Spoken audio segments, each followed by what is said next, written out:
1966, Mao Zedong, God in his own nation, scourge of the United States, and a symbol of revolution in the world.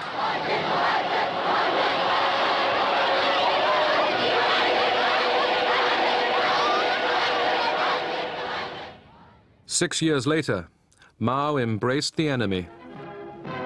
At the summit, face to face, two leaders who direct the destiny of 1 out of 3 persons on the earth. The gate to friendly contact, says Zhou Enlai, has finally been opened.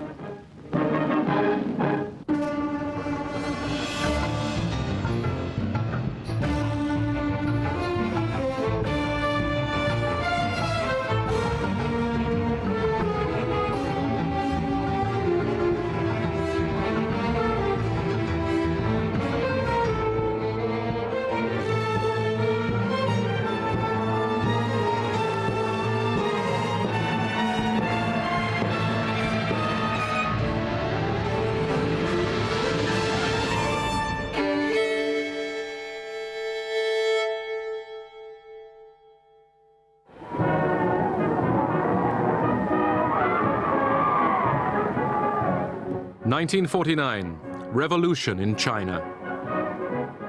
The People's Liberation Army were welcomed as heroes in Beijing.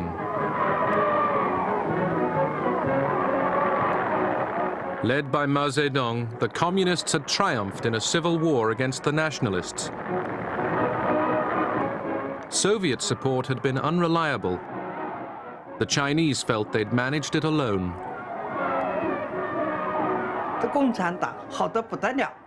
The Communist Party seemed wonderful. It was democratic, it was egalitarian, it promised food for everyone. And so, of course, the ideal of communism gradually entered my spirit.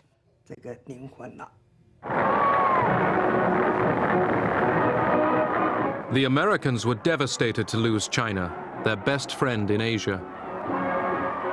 Oh, we felt that they had betrayed all of our high hopes and our expectations of them.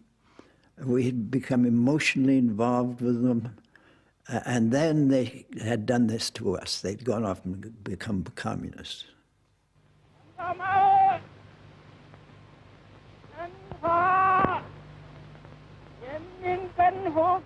On October 1st, Mao Zedong told the crowd in Tiananmen Square that a new China was born.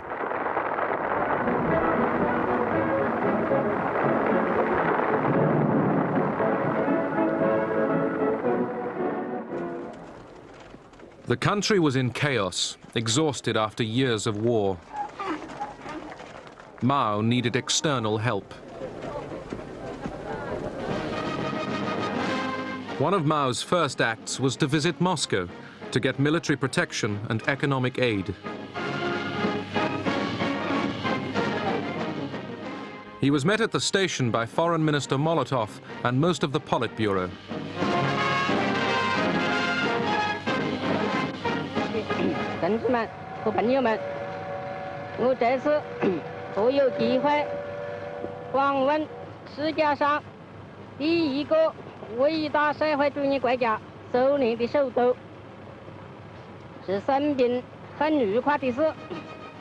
Mao then went to the Kremlin to meet Stalin. Mao shook Stalin's hand for a long time, a very long time. Stalin came out to greet him quite slowly. He knew how to play the role of statesman. Stalin was a wonderful actor, and he didn't rush like Mao did. He wasn't afraid of Stalin. He wasn't particularly suspicious of him either. The question was, could they find common ground? Mao had his own particular way of thinking. Stalin had his way. But Mao was in no great hurry. Mao had to be patient. He wanted to conclude a Sino-Soviet friendship treaty without making too many concessions.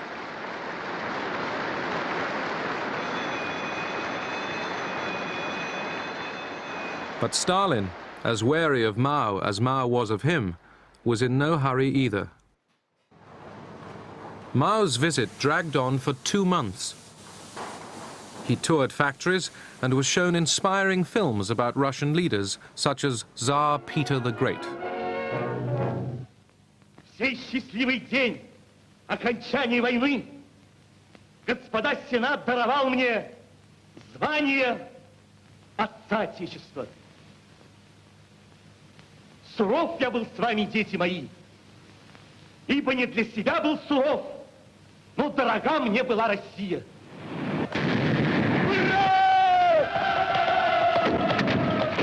Mao wanted to see the sea. He had never seen a real sea. And Stalin said, of course, surely. Outside Leningrad, we have the Gulf of Finland. That's like a sea. Here's a train for you and a guide. Go, enjoy it. In February 1950, the Chinese and the Soviets signed a mutual defense treaty. The treaty also guaranteed aid for China. At that time, there was the attitude everywhere that Moscow and the Chinese communists were tightly linked, hand in hand. This was perceived by many to be part of a worldwide conspiracy, and hence was somewhat frightening. But to Mao, China always came first. Mao said a treaty can be signed for 10, 20, or 50 years. It doesn't matter. But it must not tie our hands. Mao gratefully accepted the help of Soviet experts in rebuilding Chinese industry.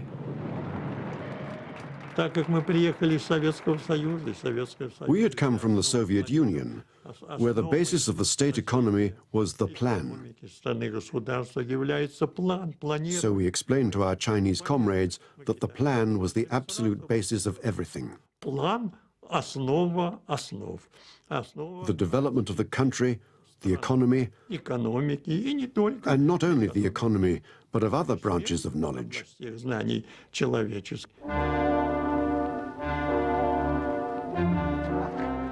China's rulers embarked on radical land reforms.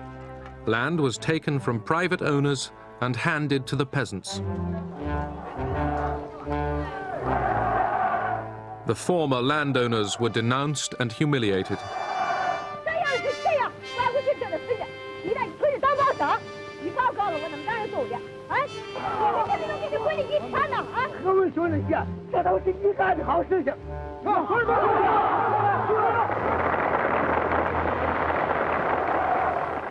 A million lost their lives.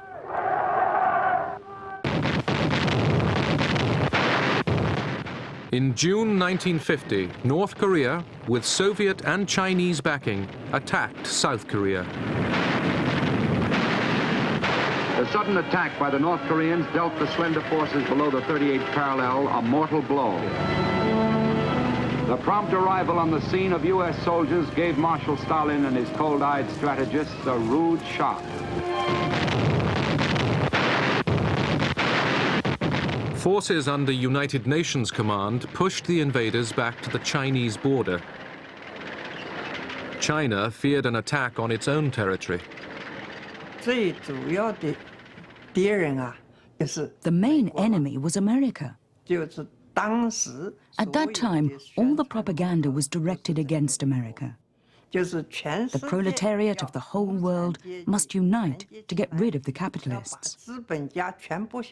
America was a capitalist country, and so it had to be got rid of. Under the banner, "Help Korea, down with US imperialism," more than 1 million Chinese troops would cross the border into Korea.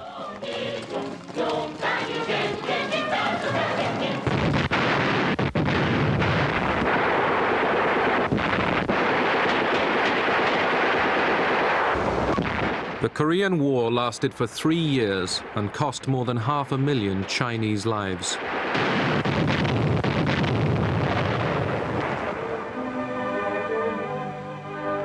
In China, cinema audiences watched films of bumper harvests and new industrial records.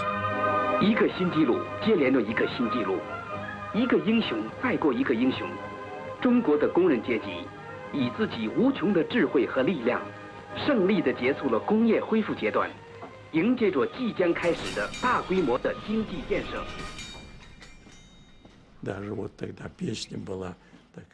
There was a song we used to sing at the time. It was called Moscow, Peking. People sang it in Russia and in China. It went, Russians and Chinese are brothers forever. Comrade Stalin stressed to me, you, Arkhipov, and your team should always remember that.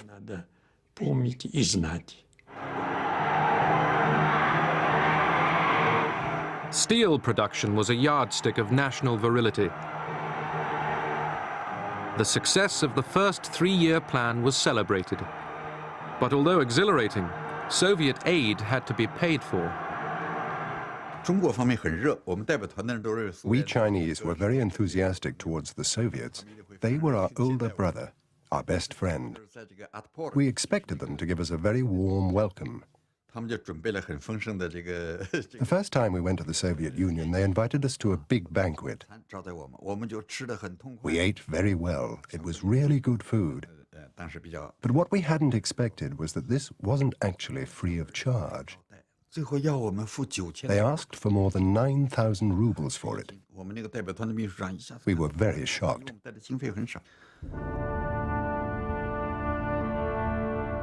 Stalin's death in 1953 had a deep impact in China.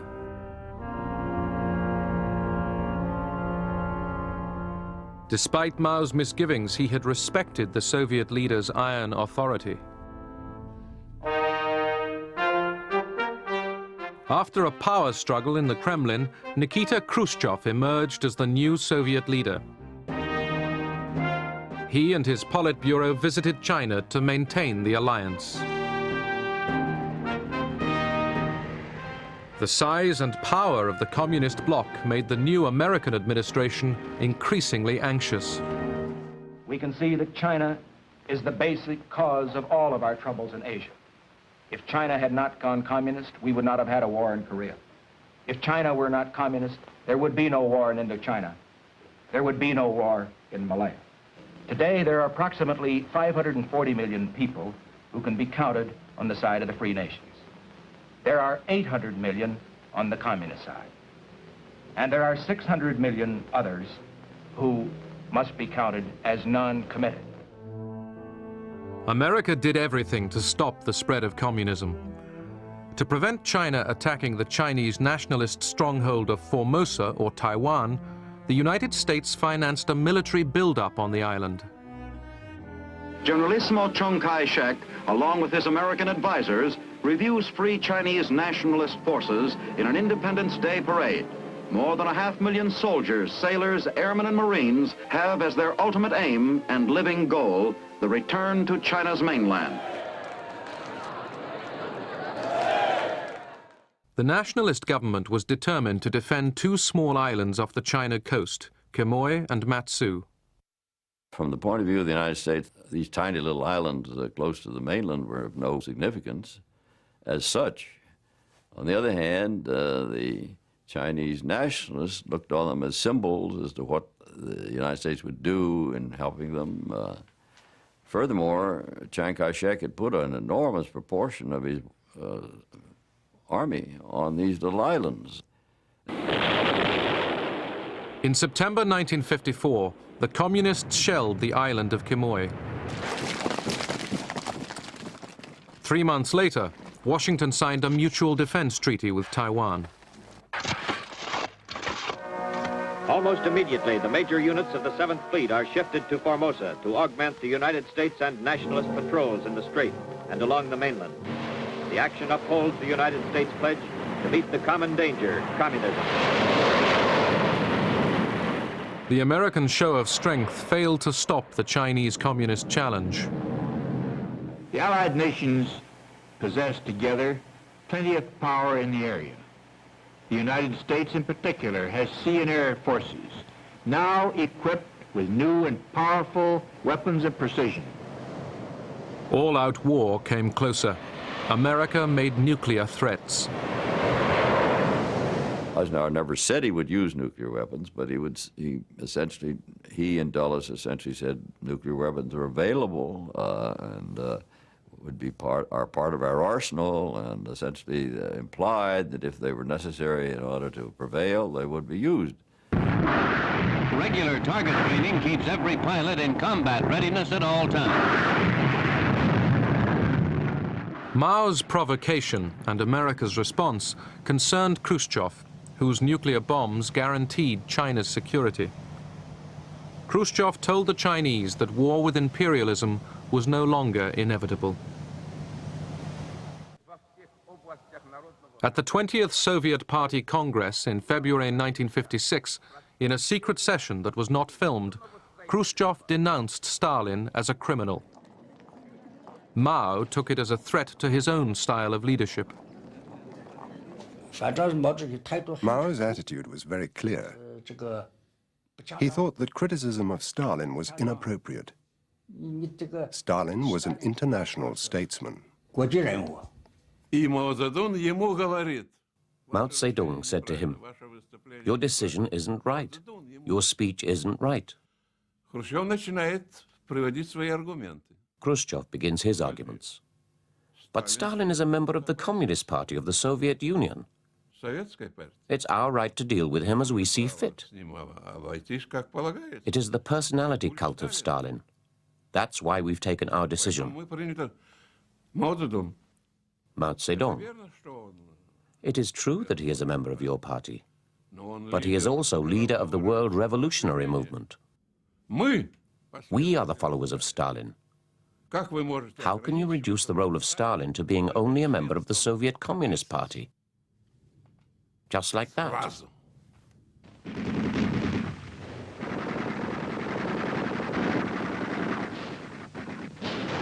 In October 1956, the Hungarians rose up against Soviet domination. While Khrushchev hesitated, Mao urged a violent crackdown. For the 40th anniversary of the Soviet Revolution, Mao went to Moscow. He used the occasion to put himself forward as the new leader of world revolution.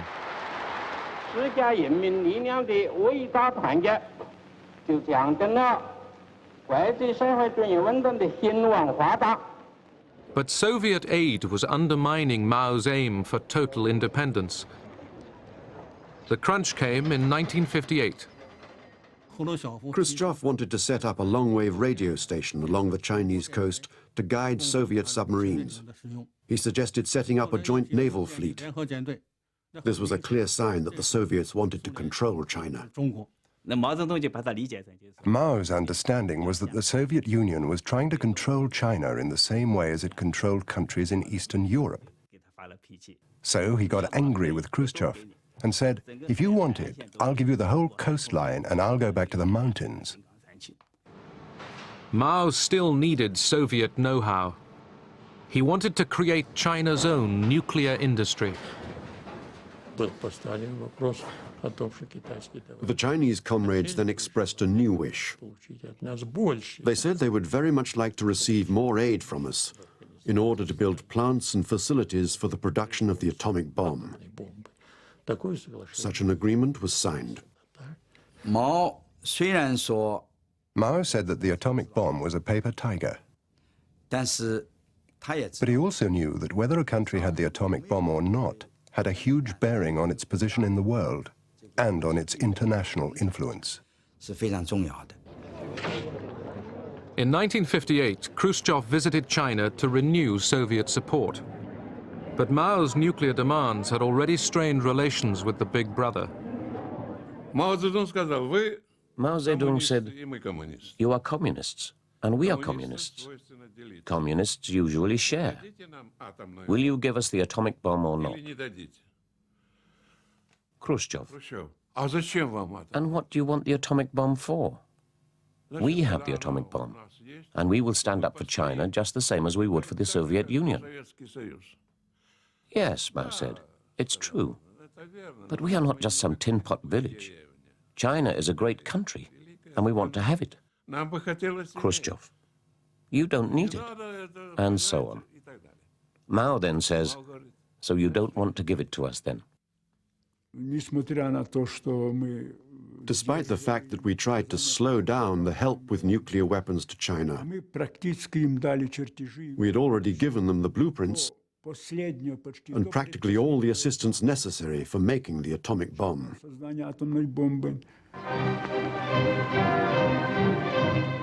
When Khrushchev next visited Beijing, he'd just been President Eisenhower's guest in the United States. After a frigidly polite reception, Khrushchev was accused of being an American stooge. Khrushchev protested that this was no way to talk to a communist leader. Mao's foreign minister, Marshal Shen Yi, was screaming at Khrushchev. He said, "You're only a political leader, but I'm a marshal, and I'll say what I like." This argument had a huge impact on Sino-Soviet relations. From here on, no common ground could be found on major issues. After that, they split up. The struggle for preeminence in the communist world was now out in the open. Here were two despots, each used to having his own way. They couldn't cooperate. In the communist camp, the question was always, who was number one? Who was the Tsar?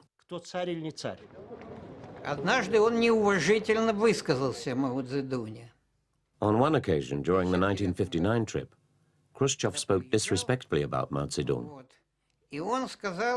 He said that Mao was an old boot that ought to be thrown out.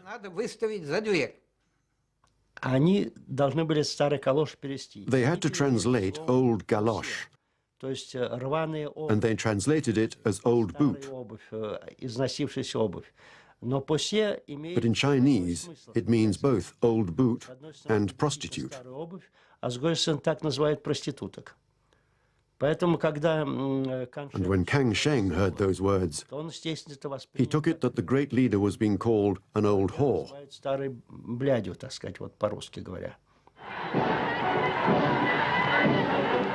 Soviet advisors would soon be withdrawn from China. Rivalry between the communist powers was ideological as well as personal.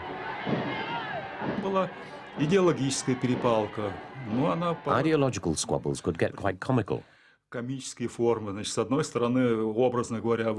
Soviet side would say, "We are the Marxists."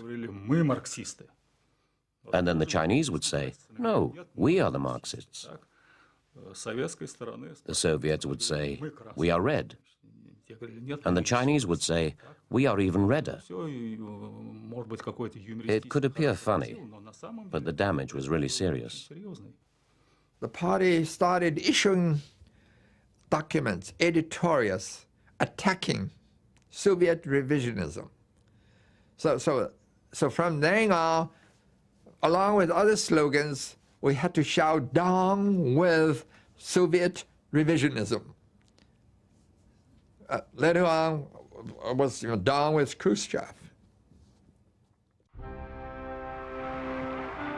In 1958, Mao had thought up a new policy, the Great Leap Forward, the grandiose plan to transform China into a rich world power. Land was taken over by the state. The family unit was to disappear. People were organized into huge communes. A utopian world of plenty would come from sheer force of will.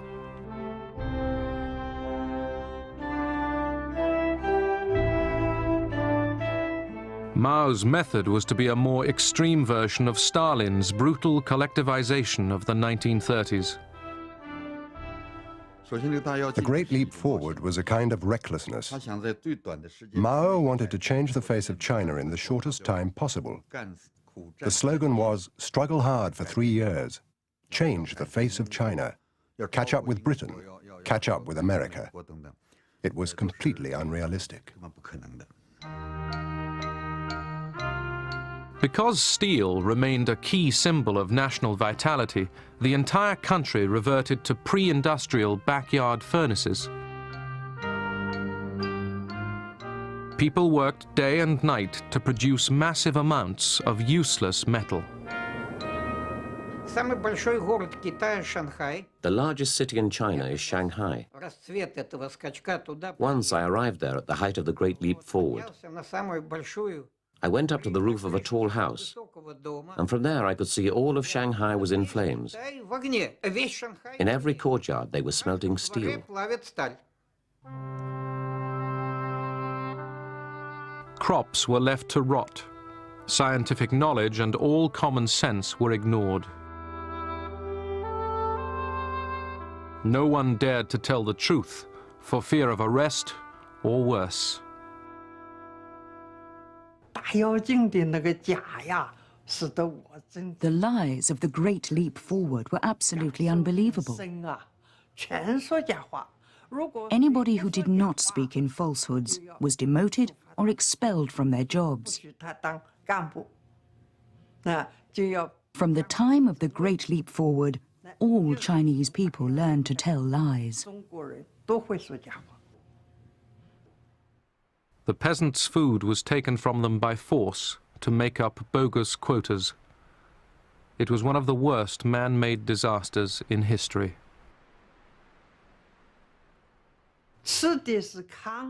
We had to eat the husks of coarse grain, not even the grain itself.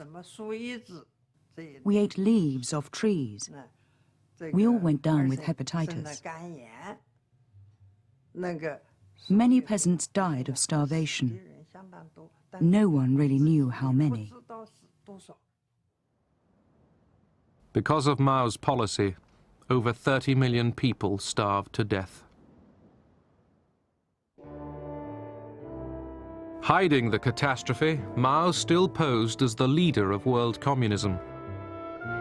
Blocked by Washington from the United Nations, China became the champion of anti-American causes. Third world leaders and Western intellectuals flocked to Beijing. In Moscow, Khrushchev was pursuing peaceful coexistence with the West. The Kremlin is the setting of an historic event, the signing of an atom test ban. The big three representatives, Dean Rusk, Andrei Gromyko, and Lord Hugh, signed for the US, Russia, and Britain. Most other nations of the world, with the notable exception of France, Communist China, and Cuba, are to sign later. Communist China has denounced the Soviets for making the treaty, widening further the breach between the two communist powers. Mao reacted to the nuclear test ban treaty with defiance.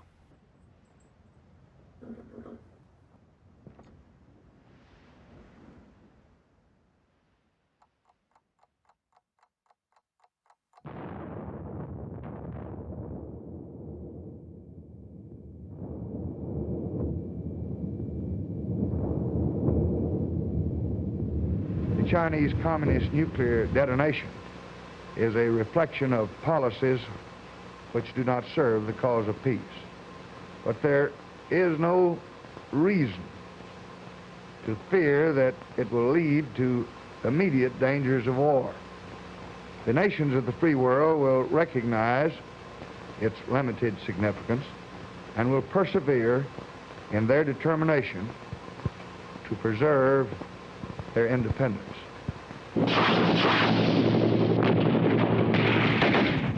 In 1965, US Marines were sent to South Vietnam.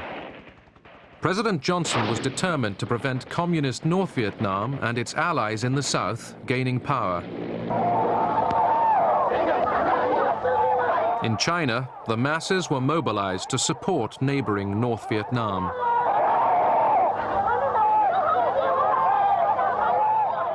The rulers in Hanoi are urged on by Peking. This is a regime which has destroyed freedom in Tibet, which has attacked India, and has been condemned by the United Nations for aggression in Korea. It is a nation which is helping the forces of violence in almost every continent. The contest in Vietnam is part of a wider pattern of aggressive purposes.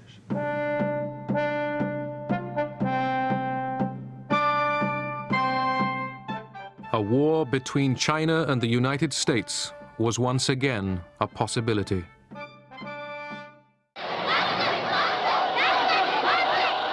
Haunted by the failure of the Great Leap Forward, Mao was fighting to maintain his domination of China.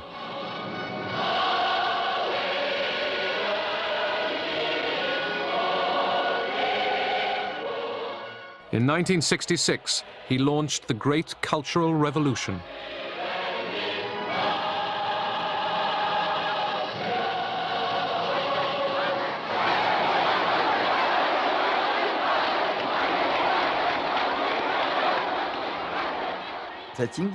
He failed to bring about an economic miracle, so in 1966 he wanted a political miracle.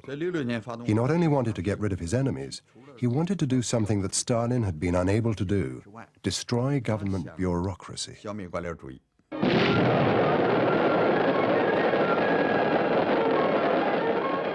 The Mao personality cult did not come to full blossoming until the Cultural Revolution, when he became the so-called Four Greats: the great leader, great helmsman, great supreme commander, great teacher. He has replaced Stalin, and Beijing has become the center of world revolution. Millions of young people were recruited to be Mao's Red Guards. Their idealism was exploited to create mayhem and to destroy every vestige of the past. Chairman Mao says, Marxism consists of thousands of truths, but they all boil down to one phrase: it's right to rebel. The proletarian revolutionary rebels hold high the great red banner of Mao Zedong's thought. Through big character posters and great debates, they argue things out, expose, criticize, and repudiate thoroughly, and launch fierce attacks on all kinds of representatives of the bourgeoisie. The first action was to change the names of roads. The name of the road outside the Soviet embassy was changed to Anti-Revisionism Road. There were demonstrations outside the Soviet embassy. Most of the demonstrators were Red Guards.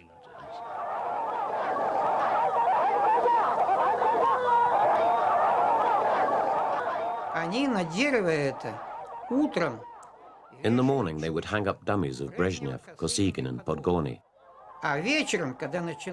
When it began to get dark, they took them down and started a huge bonfire at the entrance of the embassy and burnt the dummies.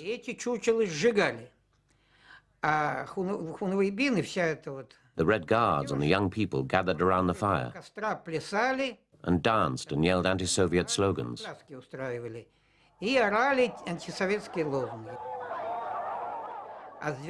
From midnight to 6 a.m., it was time for Chinese torture.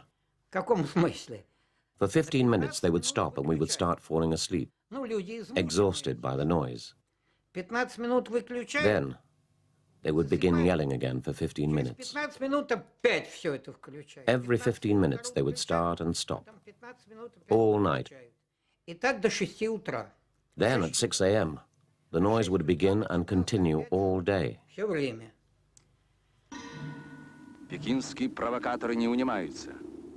In 1969, tension along the vast Soviet-Chinese border increased. Границы Союза Советских Социалистических Республик священны и неприкосновенны. There were frequent clashes. The Ussuri River in Soviet East Asia was the scene of many of them. China's brave fishermen are full of heroism and bright wisdom. They're not afraid of heaven or earth. The filth of the Soviet revisionists causes them no fear. Провокаций китайских было много. There were a lot of provocations from the Chinese. They crossed the border in huge numbers. What could we do? It wouldn't be nice to shoot them. But how could we get rid of them? It was a difficult question to solve, and so things got worse. The Chinese were mostly to blame. Images of aggressive Chinese at the border fueled Soviet fears of an invasion.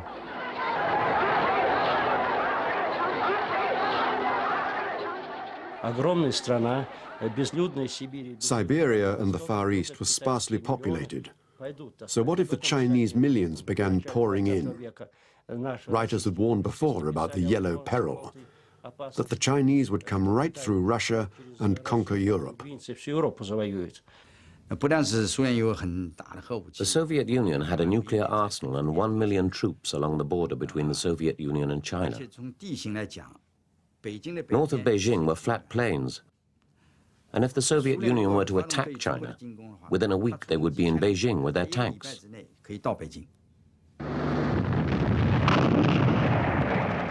A battle was fought over a tiny island in the Ussuri River in March 1969. Mutual hostility was escalating dangerously. Our CIA estimated the chances of an iron bomb attack by the Soviet Union on China was 1 in 3. To show you how real that fear was. And meanwhile, by 1969, the Chinese were building at a furious rate these great, huge underground shelters in their cities. So there was a real fear of war that was building up.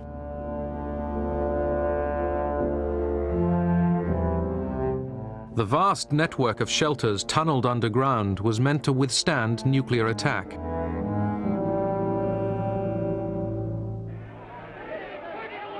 In Moscow, Soviet crowds demonstrated outside the Chinese embassy. The Soviet press hinted at a possible nuclear war with China. I don't think anyone in Moscow had serious plans for a nuclear missile strike on China. It would have been madness. But there were people I met in diplomatic circles who said to me it wouldn't be a bad thing to hit the Chinese with a missile. Soviet Premier Kosygin visited Beijing in October 1969 to stop a potential war and restore relations. When Zhou Enlai met Kosygin at Beijing airport, he said to him, "If you attack our nuclear installations with atomic weapons, that counts as war. As an invasion of our territory, China won't hesitate to respond." Mao, fearful of Moscow's belligerence, had already decided he wanted better relations with America.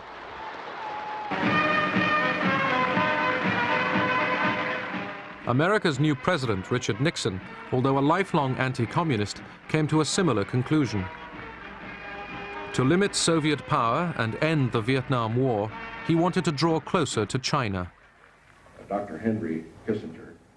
With his new national security advisor, Henry Kissinger, Nixon developed a foreign policy which exploited the hostility between the communist giants. It began to dawn on us, after we'd been in office for a while, that there were genuine tensions between Russia and China, and that probably the Soviet Union was the cause of the tensions and not China, which was the opposite of the idea with which we entered. The first sign of a thaw from Beijing came during a table tennis match. In 1971, while playing in Japan, the American team was suddenly invited to China. I think it's a wonderful opportunity to go to China because not very many people get there, and I feel it's a great opportunity to play against the top players and be able to take some of this knowledge home, and I think it's also a step in our political relations with China. The team's home movies offered the first glimpse of China to most Americans for 20 years.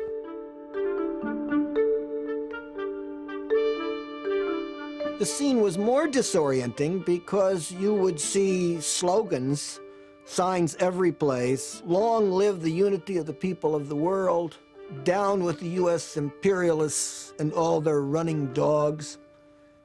You would see these poster boards that would kind of take the place of newspapers. And there, you know, you'd see a picture of President Nixon, for instance, with a knife stuck into him, a little pygmy Nixon, and a Chinese giant, you know, taking care of him and so forth, you know. And so, meanwhile, you know, everybody's smiling and being nice to us and so on, right?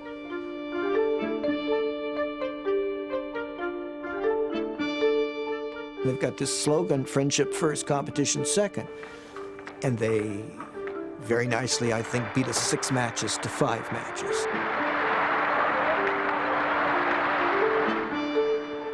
Ping-pong diplomacy led to an even greater breakthrough. In July 1971, Henry Kissinger went on a tour of Asia. His most important mission was kept secret: a visit to Beijing to prepare the way for a rapprochement with China. As the plane was getting close to the Chinese border, we were all aware of the fact that no American official had been in China since 1949, 22 years. I decided I'd like to be first. And so while Kissinger was sitting in the back of the plane, I went to the front of the plane. So as the plane went over the Chinese border, I was the first American official into China in 22 years. Now, Henry never forgave me for that, elbowed me aside and got off the plane first. I didn't put my foot down and say, now I've just made history and this will never be forgotten. I thought, whom am I going to meet and how am I going to bring it to a conclusion? Nixon was very secretive by nature. Kissinger was a maneuverer, an operator by nature. They both greatly enjoyed this kind of an operation. President Nixon, who was very decisive and very capable of making big decisions, was not, however, capable in overruling subordinates to their face. And therefore, he found it very, very painful. In fact, he found it, to all practical purposes, impossible to tell a bureaucracy, I disagree with you, and you will do it my way. He rather set up a back channel.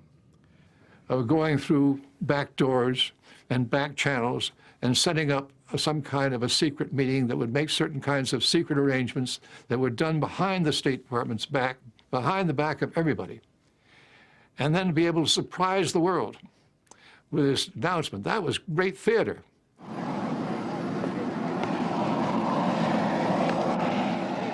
Nixon's trip to Beijing changed the balance of the Cold War. His Chinese triumph also stole the headlines from the increasingly grim events in Vietnam. At that time, we felt very excited. We thought that this was a very good thing, because China's isolation from the rest of the world had created many disasters. I knew that Mao didn't have very long to live, and I thought that he'd at last made a good decision. I also believed that only Mao could make that decision, that whoever succeeded him wouldn't have the courage to make such a decision. Premier Zhou Enlai moves forward to greet the first American president to set foot on Chinese soil.